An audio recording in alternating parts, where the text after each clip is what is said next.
Welcome SUPH to our presentation on chapter number 7, Two Little Kittens, and this is part 2 of our presentation.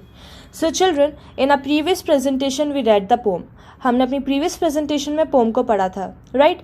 So in this presentation we are going to know the meaning of each and every line. इस presentation में हम हर एक line का मतलब सीखेंगे. So let's start. Two little kittens one stormy night began to quarrel and then to fight. One had a mouse, the other had none, and that's the way the quarrel began. इसका मतलब क्या होता है? I'll tell you. Two, TWO, two का मतलब होता है दो.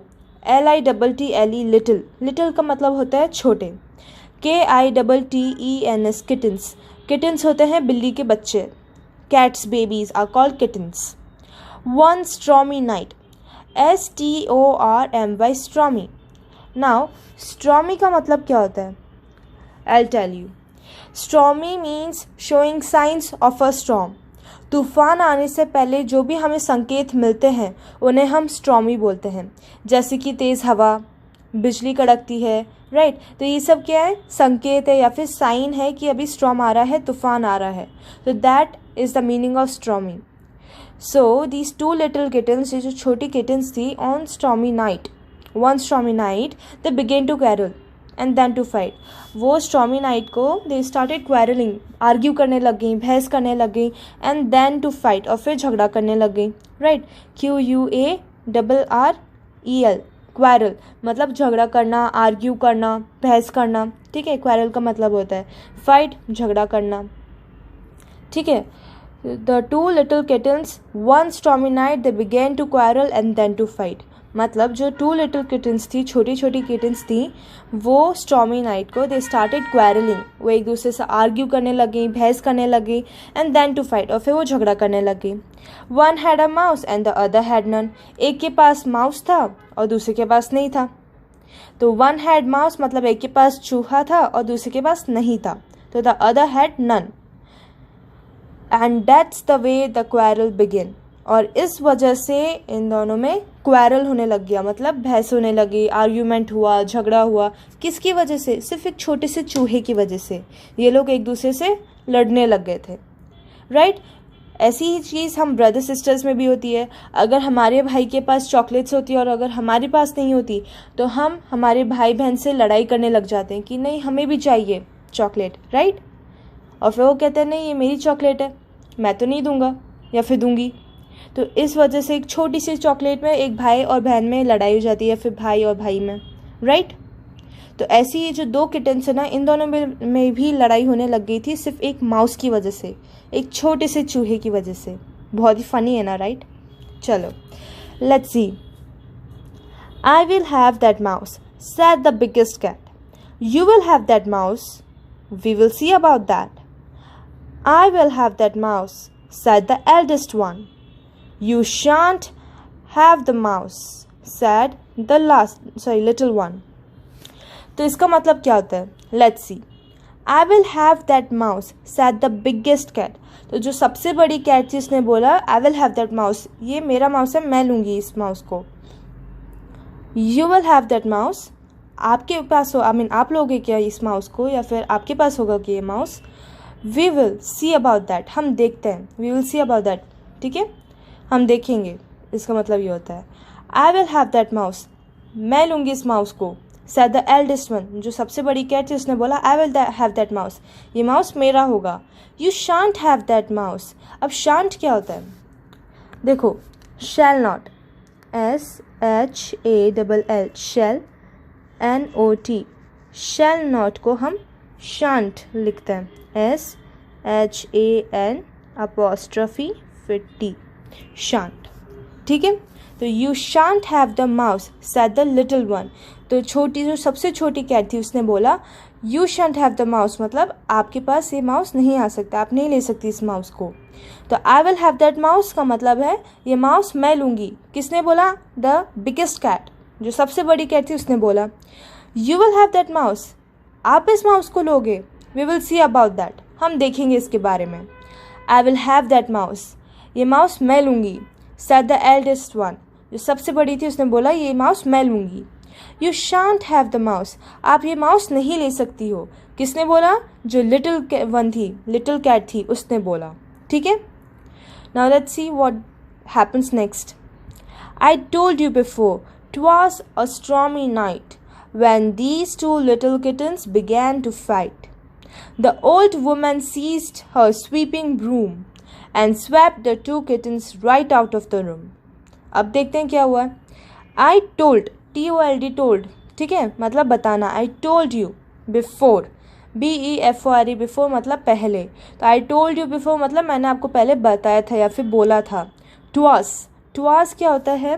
I'll tell you. देखो, TWAS, टवास. टवास का मतलब होता है इट वॉज. ठीक है, it was. Now टवाज a stormy night मतलब it was a stormy night. ठीक है. सो आई told you before it was a stormy night या फिर it was a stormy night. तो मैंने आपको पहले बताया था कि स्टॉर्मी नाइट है या फिर it was a stormy night. When these two little kittens began to fight, तो जिस दिन ये जो किटन्स थी, छोटी छोटी जो कैट के बच्चे थे, ये जब लड़ने लगे थे, when they began to fight, उस दिन क्या था? स्ट्रॉमी नाइट थी. ठीक है. The old woman seized, ठीक है, ओल्ड मतलब बूढ़ी. तो ओल्ड वुमेन मतलब एक जो ओल्ड वुमेन थी, काफ़ी उसकी एज थी. तो what did she do? She seized her sweeping broom. अब सीज्ड का मतलब क्या होता है? SEIZED, seized. सीज्ड का मतलब होता है स्नैच करना, छीनना या फिर पकड़ना. ठीक है, टू होल्ड. तो इस टाइम तो किसी ने पकड़ तो रखी नहीं थी इसकी जो झाड़ू थी, ब्रूम. तो उसने स्नैच तो नहीं किया होगा, छीना तो नहीं होगा वुमेन ने, ओल्ड वुमेन ने. तो उसने क्या किया था? उसने जो ब्रूम थी, झाड़ू था, उसको पकड़ा था. Right. So the old women seized her sweeping broom. तो broom क्या होती है? I told you before it was a stormy night when these two little kittens began to fight. The old woman seized her sweeping broom and swept the two kittens right out of the room. इसका मतलब क्या होता है? I'll tell you. I told you before, इसका मतलब है मैंने तुम्हें बोला था, मैंने तुम्हें पहले बोला था या फिर बताया था. Twas a stormy night. अब twas का मतलब क्या होता है? I'll tell you the meaning of twas. So twas means it was. TWAS, twas. Twas का मतलब होता है it was. Fine. तो it was a stormy night या फिर it was a stormy night when these two little kittens began to fight. इसका मतलब है जब जो लिटिल किटन्स थी, टू लिटिल किटन्स थी, वो जब फाइट करने लगी थी, झगड़ा करने लगी थी, उस टाइम क्या था? स्टॉर्मी नाइट थी. It was a stormy night when these two little kittens they began to fight. Fine. तो I told you before it was a stormy night when these two little kittens began to fight. ठीक है. या फिर आप इसको ये भी बोल सकते हो, I told you before it was a stormy night when these two little kittens began to fight. Is that fine? Let's move on. The old woman seized. अब seized का मतलब क्या होता है? SEIZED. Seized का मतलब होता है snatch करना, छीनना या फिर hold करना, पकड़ना. The old woman seized her sweeping broom. Broom क्या होता है? BROOM. Broom. Broom होता है झाड़ू. The old woman she sneezed her sweeping broom का मतलब है जो old woman है उसने अपनी झाड़ू को पकड़ा. She sneezed her sweeping broom and swept the two kittens right out of the room. इसका मतलब है जो old woman है उसने अपनी झाड़ू से जो two little kittens है उसे रूम से बाहर निकाल दिया. Fine. So she swept the two kittens right out of the room. Now let's see what happens. The ground was covered with frost and snow, and two little kittens had nowhere to go. So they let them down on the mat at the door, while the old woman finished sweeping the floor. इसका मतलब क्या है? Let's see. The ground was covered with frost. FROST, frost. Frost का मतलब क्या होता है? I'll tell you. Frost का मतलब होता है a thin layer of ice on the ground. जब ग्राउंड के ऊपर या फिर ज़मीन के ऊपर एक आइस की लेयर बन जाती है उसे हम फ्रॉस्ट बोलते हैं। एंड स्नो, SNOW, स्नो का मतलब होता है बर्फ़। तो the ground was covered with Frost and snow का मतलब है ज़मीन पर फ्रॉस्ट थी, लेयर ऑफ आइस थी और बर्फ़ भी थी, ठीक है। And the two little kittens had nowhere to go, इसका मतलब है किटन्स के पास कोई भी जगह नहीं थी जाने के लिए। So they let them down on the mat at the door, उनके पास कोई जगह ही नहीं थी जाने के लिए, तो उन्हें क्या किया, वो मैट के ऊपर बैठ गए थे। कौन से मैट के ऊपर? जो मैट डोर के पास थी, ठीक है। डोर के आगे हम जो मैट लगाते हैं वो वहाँ पे बैठ गई थी घर के बाहर। While the old women finished sweeping the floor, जब तक ओल्ड वुमेन ने झाड़ू लगाना ख़त्म ना कर दिया, ठीक है। तो इसका मतलब है कि जो ग्राउंड सी, फर्स्ट ऑफ ऑल जहाँ जिस टाइम जो लिटिल किटन्स थी वो फाइट कर रही थी, उस टाइम क्या था, बहुत ठंड थी। तो जब जो ओल्ड वुमेन थी उन्हें झाड़ू से उन दोनों किटन्स को बाहर निकाला था रूम के, मतलब घर से बाहर निकाला था, तो उन्हें जब देखा बाहर तो जो ग्राउंड था, ज़मीन थी, वो फ्रॉस्ट और स्नो से भरी हुई थी, कवर्ड थी, ठीक है। फ्रॉस्ट होती है एक थिन लेयर ऑफ आइस और स्नो होती है बर्फ़। तो जो ग्राउंड है, ज़मीन है, उसके ऊपर फ्रॉस्ट थी और स्नो थी, बर्फ़ थी। तो मतलब बहुत ही ठंड थी बाहर और जो किटन्स है उन्हें बहुत ठंड लग रही होगी, राइट।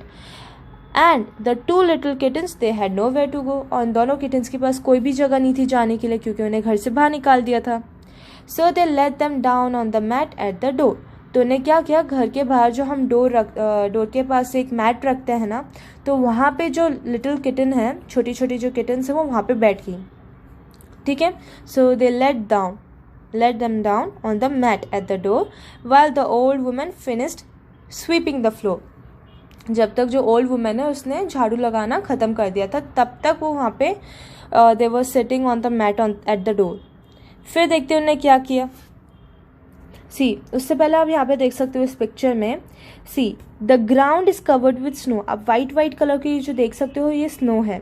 एंड इवन इसके ऊपर एक फ्रॉस्ट भी थी, that is the layer of ice, ice की एक लेयर भी थी और उसके ऊपर बर्फ़ थी, फाइन। और ये दोनों किटन्स हैं, ये छोटी वाली है, ये बड़ी वाली है, right. And this is the house, तो डोर के पास एक मैट था जहाँ पे ये दोनों किटन्स बैठी हुई थी, fine. And these two kittens they had nowhere to go, इनके पास कोई जगह नहीं थी जाने के लिए, fine. So then they crept in as quiet as a mouse, crept मतलब होता है क्रॉल करना, रेंगना। Then they crept in as quiet as mice, मतलब वो क्रॉल करती हुई घर के अंदर गई, मतलब रेंगती हुई घर पे गई, किसकी तरह, माइस की तरह, चूहे की तरह, एकदम चुपचाप। All wet with the snow and cold as ice, तो ये जो कैट थी, दोनों किटन्स थी, sorry, they were wet with the snow, वो एकदम गीली हो चुकी थी स्नो की वजह से। And they were cold as ice, और बहुत ही ठंडी मतलब थी आइस की वजह से, क्योंकि बाहर बहुत ठंड थी, उनके पास कुछ भी नहीं था कवर करने के लिए, तो वो बहुत ही ठंडी, कोल्ड होके आई थी, ठीक है, एकदम ठंडी होके आई थी, एकदम आइस की तरह, और एकदम गीली हो चुकी थी स्नो की वजह से। For they found it was better that stormy night to lie down and sleep than to quarrel and fight. तो उनने उस दिन क्या रियलाइज़ किया कि उस स्टॉर्मी नाइट के टाइम पे उन्हें झगड़ा नहीं करना चाहिए था और बहस भी नहीं करनी चाहिए थी, आर्ग्यू भी नहीं करना चाहिए था। बेटर था उनके लिए कि वो कहीं लेटी हुई सो रही होंगी। So it was better for them to lie down and sleep, ठीक है। So this was it for like the meaning of this poem. इस पोम का इतना ही मतलब था, राइट।